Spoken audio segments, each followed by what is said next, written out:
Hello, it's Grandma's. Today we have a story that's called The Spider's Gift. This is a Ukrainian Christmas story, and it is retold by Eric Kimmel and illustrated by Kataya Krianina. So I went to the library and got this book because I've lost the original. And next I will share with you a knockoff version of the story with my Christmas spider. Are you ready? No Christmas, Katrusa repeated the terrible words. Did father and grandfather really say that? It's true, her older brother Danilo answered. I was milking the cow when I overheard them.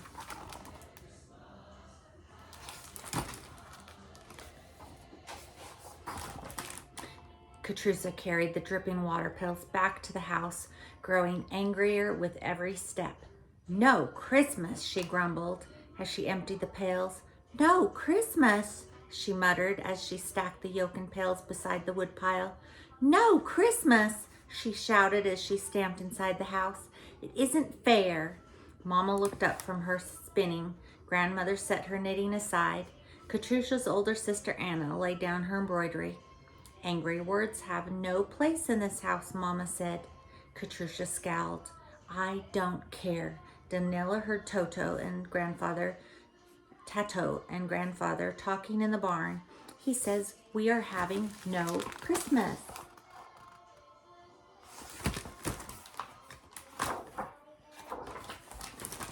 In walked grandfather, brushing the snow from his coat.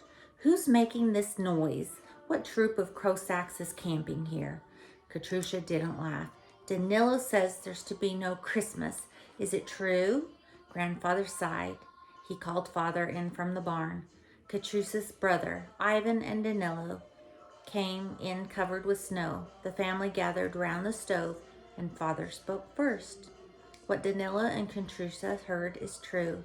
There will be no Christmas this year. We have no choice. Why, Tato? Katrusha asked.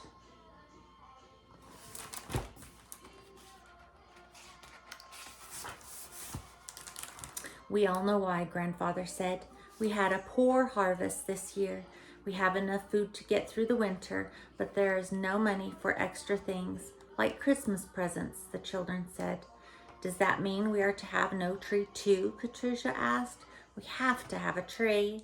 Trees grow in the forest. It doesn't cost anything to have a tree, said his brothers. We can make our own presents, said Anna. We made our own presents when I was a little girl, grandmother said. But Christmas is coming in a few days. Do we have enough time? We will be ready, Katrusha promised. The next morning, Katrusha and grandfather went off to find a Christmas tree. Which way shall we go? Grandfather asked Katrusha. This way, Katrusha said.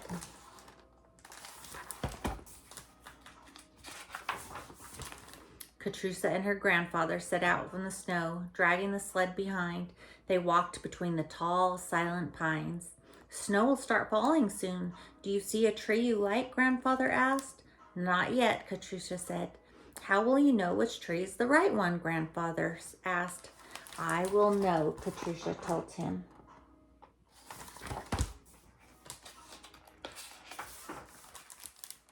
At last, Katrusha exclaimed, Here's our tree. She pointed to a fir as tall as she was. Grandfather nodded. It's a pretty tree. I can't see how it is different from the others. It's special. I can feel it, Katrusha said. Grandfather cut down the tree with 3 strokes from his hatchet. He and Katrusha tied the tree to the sled, and together they pulled the tree home. You found a good tree, the others agreed. Father nailed boards to the bottom of the tree so it would stand erect. Anna and grandmother filled the wash tub with water so the tree would remain fresh and green. Welcome, tree. Thank you for bringing Christmas to our house. The tree is glad, Katrusha said. I know.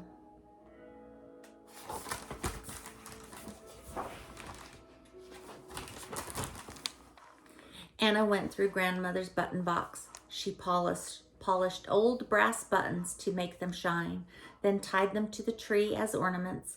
Katrusha made a paper star to sit at the very top. Ivan and Danila wove pine boughs into wreaths.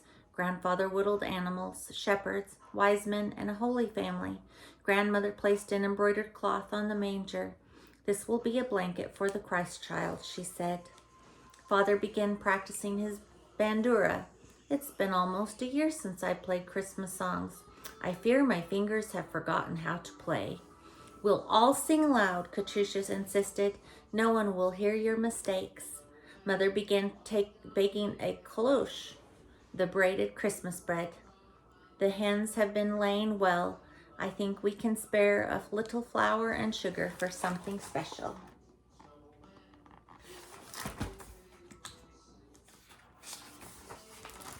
That night, Katrusha lay fast asleep when she heard screaming.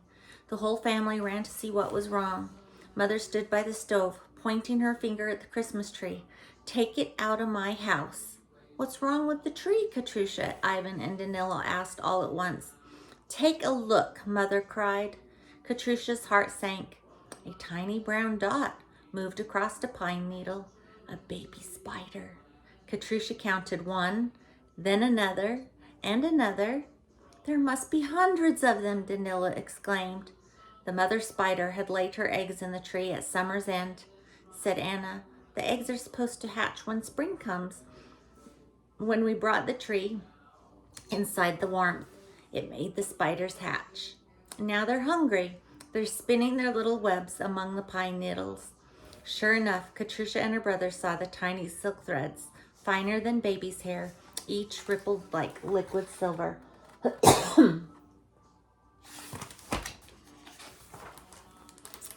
I won't have spiders in my house, Mother insisted. I'll take the tree outside, said Grandfather. No, the children cried. Not after we worked so hard to make the tree beautiful. Please, Mamuno, Katrusha begged. These baby spiders are small and helpless. If we take them outside, they'll die in the cold. Let them stay warm until Christmas is over. Mother's face softened.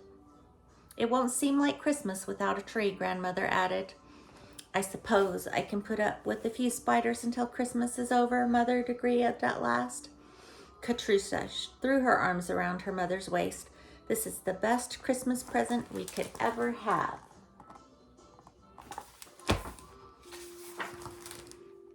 The family spent the rest of the day preparing for the Christmas feast. Grandmother spread 2 embroidered cloths on the table, one for the members of the family who are still living, she explained, the other for those who have passed away. Their memory is still with us. I know, said Ivan. That is why we set an extra place at the table and why we put a sheaf of wheat before our family icons. To welcome our whole family, living and dead, into our home on Christmas Eve. Mother placed the cloche in the middle of the table. Who knows what the Christmas loaf means? Danilo answered. The 3 rings of bread stand for the Trinity, the Father, the Son, and the Holy Spirit. The circle is a symbol of eternity. The candle stands for hope and eternal life. Very good, said Grandfather, coming in from the barn. He spread an armload of hay beneath the table. What about this hay? The hay reminds us that Jesus was born in a barn and laid in a manger, Katrusha said.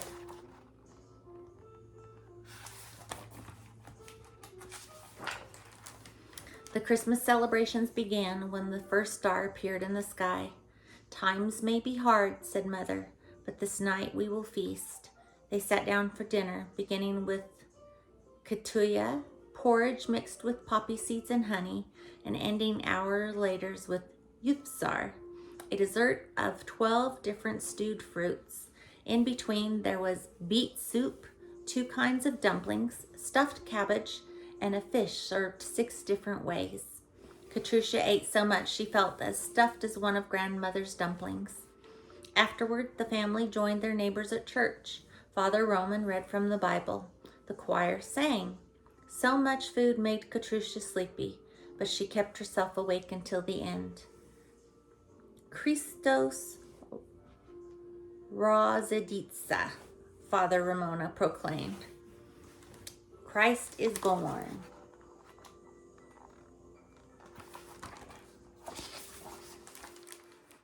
Father led the family home. As he opened the door, the lantern light cast shadows on the walls. The tree! Look at it, Danilo cried. Tiny spider webs covered the branches from top to bottom. They shined like silver. Anne exclaimed. We almost didn't have a Christmas tree. Now we have the most beautiful tree of all, said Grandmother.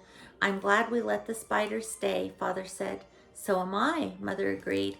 Katrusha, entranced, walked up to the tree. She looked for the spiders, but they had all disappeared. She reached out to touch the shining threads. Mama, Tato, all of you, come here, Katrusha cried. This web feels hard, like wire. Could they have become silver? Grandfather touched the web. They are real silver. And look at the buttons and Katrusha's star.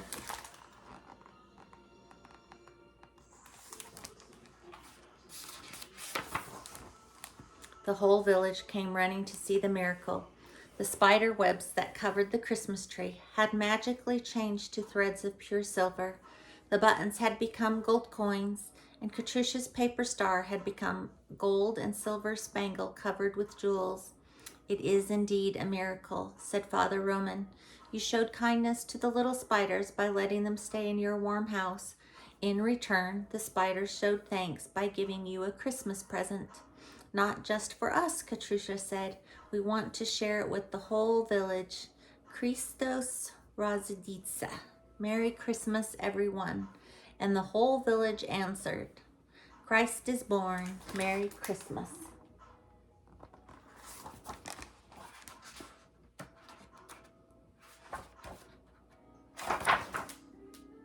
The end. There's an author's note. The story of the Christmas spider appears in similar versions throughout Central and Eastern Europe. Its special significance for Ukrainians who revere the spider as a model of diligence and modesty. Ukrainian Christmas customs are ancient.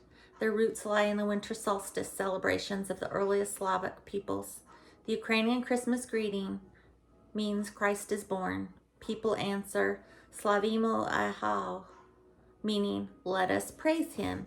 Another traditional greeting is, I can't say it, Vizlik Shvat, which means happy holidays.